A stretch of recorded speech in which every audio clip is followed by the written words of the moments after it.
সেই আল্লাহ রাব্বুল আলামিনের দরবারে লাখ কোটি শুকরিয়া স্বরূপ পাঠ করি আলহামদুলিল্লাহ। দরুদ বর্ষিত হোক নবী মুহাম্মদ রাসূলুল্লাহ সাল্লাল্লাহু আলাইহি ওয়াসাল্লামের প্রতি, সকলেই পাঠ করি সাল্লাল্লাহু আলাইহি ওয়াসাল্লাম। আল্লাহর সঙ্গে কাউকে অংশীদার স্থাপন করবে না। কোন মুসলিম মুরতাদ হতে পারবে না। কোন মুসলিম হওয়ার পরে ইসলাম থেকে বাহিরে যেতে পারবে না। বাহিরে গেলে ওর অপরাধ হলো, ওর শাস্তি হলো করতে হবে। ইসলামে আসার পরে ইসলাম বিরোধী কার্যকলাপে লিপ্ত হবে, কার্যকলাপ করবে। আল্লাহর নবীর হুকুম তাকে একটা আইন প্রণয়ন করেন আর প্রয়োগ করে দেখেন বাংলাদেশে কত আসামি বাংলাদেশ থেকে মুছে যায়, আর কত আইন নতুন করে সংস্কার করা লাগবে না, সবগুলো একেবারে ঠিক হয়ে যাবে। যে কোনো মুসলিম হওয়ার পর ইসলামের কোনো ফরজকৃত বিধান যদি তরক করে, ওর শাস্তি হচ্ছে মুরতাদের শাস্তি। প্রণয়ন করে দেখেন, মানুষ সোজা হয়ে যাবে। এখন যদি আপনি আমি সুযোগ দেই, মাজার পূজারীরা মাজারে পূজা করো, পীর ফকিররা পীর ফকিরের কাছে ধর্ণা ধরো, আর যারা দু একজন ইমানদার রয়েছে তারা আল্লাহর নিকট কিছু চাও, এই যোগা খিচড়ি করে ইসলামটাকে আমরা একেবারে মাটির নিচে পৌঁছিয়ে দিয়েছি। পুরো ইসলামকে ধ্বংস করে দিয়েছি। আপনার আমার যার যা মনে চায় সেভাবে ইসলামকে পালন করতে চাই। তো আল্লাহর নবীর যেইটা কথা ছিল, ওয়াবুদুল্লাহ ওয়ালা তুশরিকু বিহি শাইআ, একমাত্র আল্লাহর ইবাদত করবে, সে আল্লাহর সঙ্গে কাউকে অংশীদার স্থাপন করবে না।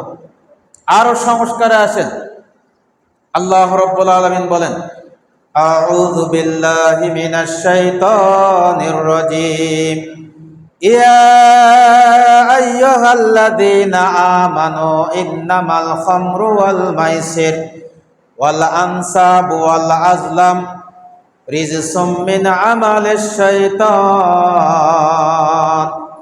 ফাজতানিবুহু লাআল্লাকুম তুফলিহুন। ব্যক্তিগত সংস্কার কোন, পারিবারিক সংস্কার কোন, আর রাষ্ট্রীয় সংস্কার কোন, এই আয়াত যদি প্রয়োগ করা হয় তাহলে যত অপরাধী আছে সবগুলো আয়াতের মধ্যে পড়ে যাবে। রাষ্ট্রীয় আইনে যদি সংস্কার করতে চায়, এই আয়াতটা যদি প্রয়োগ করা হয় তাহলে রাষ্ট্র থেকে সমাজ থেকে পরিবার, প্রত্যেকটা মানুষ সংস্কার হয়ে যাবে, সংশোধনে চলে আসবে, আর প্রত্যেক অপরাধকারী ধরা পড়ে যাবে। আল্লাহ রাব্বুল আলামিন বলছেন, ইয়া আইয়ুহাল্লাযীনা আমানু ইন্নামাল খামরু ওয়াল মাইসির ওয়াল আনসাবু ওয়াল আজলাম রিজসুম মিন আমালিশ শাইতান।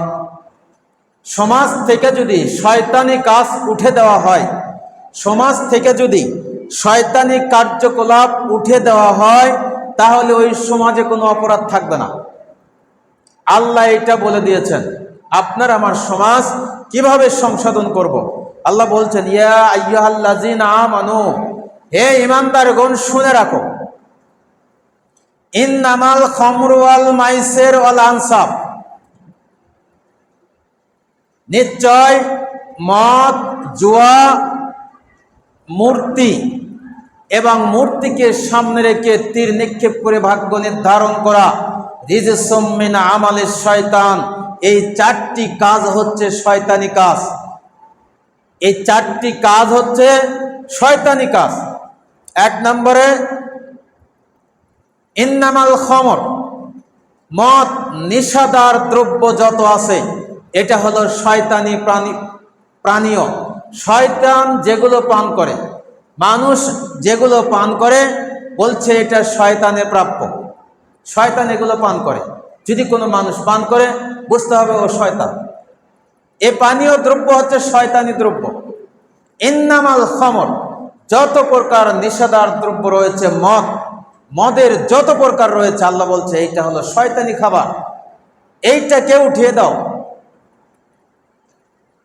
ওয়াল মাইসির, জুয়া, যে জুয়া খেললে মানুষ একেবারে নিঃস্ব হয়ে যায়, আল্লাহ রাব্বুল আলামিন বলছেন এইটা হারাম করে দেওয়া হয়েছে চিরতরে। মদ, জুয়া, ওয়াল আনসাব, এবং মূর্তি, কিছু কিছু মূর্তিকে মানুষ ভাগ্য নির্ধারণ করে থাকে। এখন মূর্তিকে যদি না ধরে থাকি, মাজারকে যদি ধরা হয়, এ মাজারে গেলে আমার ভাগ্য ঘুরে আসবে, এই মাজারে গিয়ে যদি কিছু দেয়, খাসি গরু যদি দেই, পোলাও করে দেয়, তাহলে হয়তো আমার ভাগ্যের চাকা ঘুরবে। তো আল্লাহ বলছে এটা হারাম। ওয়াল আনসাব রিজসুম মিন আমালিশ শয়তান, নিক্ষেপ করা তীর, আগেকার যুগে তীর দিয়ে নিক্ষেপ করে নিত কোনো নির্দিষ্ট জায়গায়, ঠিক করে তাক করে তীর নিক্ষেপ করে ভাগ্য নির্ধারণ করত। যদি ওইখানে লাগে তাহলে বুঝবে আমার ভাগ্য ভালো, আর যদি না লাগে তাহলে বুঝবে আমার ভাগ্য খারাপ। কিন্তু আল্লাহ বলছেন রিজসুম মিন আমালিশ শয়তান, এইগুলো হচ্ছে শয়তানি কার্যকলাপ। সমাজ সংস্কার করার ক্রমে দ্বিতীয় পর্যায়ে যেটা আপনার আমার করা দরকার, যেখানে মদের আড্ডা হয়, যেখানে নেশাদার দ্রব্য বিক্রয় করা হয়, প্রশাসনের মাধ্যমে এইগুলোকে চিরতরে বন্ধ করলে সামাজিক অপরাধ বন্ধ হবে। জুয়া যেখানে চলে, এই জুয়া যারা চালায় তাদেরকে ধরে যদি শায়েস্তা করা হয়, হাজতে ঢুকবে আর বের হওয়া নেই, বের হবে 40 বছর পরে, যখন ওয়ার জুয়ায় কত টাকা ধরলে কত লাভবান হবে এটা আর বুঝবে না, তখন হাউস থেকে বের করতে হবে। ভাগ্য নির্ধারক যে জিনিসগুলি রয়েছে এইগুলো একেবারে চিরতরে যদি বন্ধ করে দেওয়া হয়, সামাজিক অপরাধ, রাষ্ট্রীয় অপরাধ থেকে মানুষ মুক্ত থাকবে। রহ রহ ছেলে আপনার আমার আশেপাশে নিষেধার দ্রব্য পান করে, কিন্তু আপনার আমার কোয়ার বলার কোনো ক্ষমতা নেই। নিষেধার দ্রব্য বিক্রয় করা হয়, প্রশাসন যদি আজকে নিয়ে যায়, 7 দিন পর 10 দিন পর টাকার বিনিময়ে আবার ছেড়ে দেওয়া হয়। এরকম করলে সমাজ কখনো সংস্কার হবে না, জাতির মানুষ, দেশের মানুষ ভালোভাবে থাকতে পারবে না, দেশের মানুষ সংস্কার হতে পারবে না। আল্লাহ বলেছে আমার পথ ধরে যদি তোমরা আইন প্রণয়ন করো, রাসূলের আদর্শ যদি ধরো, তাহলে তোমাদের সমাজ, তোমাদের দেশ সংস্কার হবে, শান্তিতে থাকবে। যদি না করো, অশান্তিতে লেগেই থাকবে। কারণ শয়তান ছেড়ে দেওয়া হয়েছে, লক্ষ লক্ষ শয়তান মানুষের পিছে ঘুরছে। শয়তানি কাজ যত আছে তত করো, আর ওদিকে যারা উপরে বসে রয়েছে এরা চেষ্টা করো। আন ইবনে আব্বাসিন আন রাসূলিল্লাহ সাল্লাল্লাহু আলাইহি ওয়াসাল্লাম ক্বালা ইন্নাল্লাহা তাআলা হারামাল খামরা ওয়াল মাইসির ওয়াল কুবাতা। ইবনে আব্বাস রাদিয়াল্লাহু আনহু বলেন, আল্লাহর নবী বলেছেন, আল্লাহর নবী হারাম করে দিয়েছেন। আল্লাহর নবী বলেন আল্লাহ তাআলা হারাম করে দিয়েছেন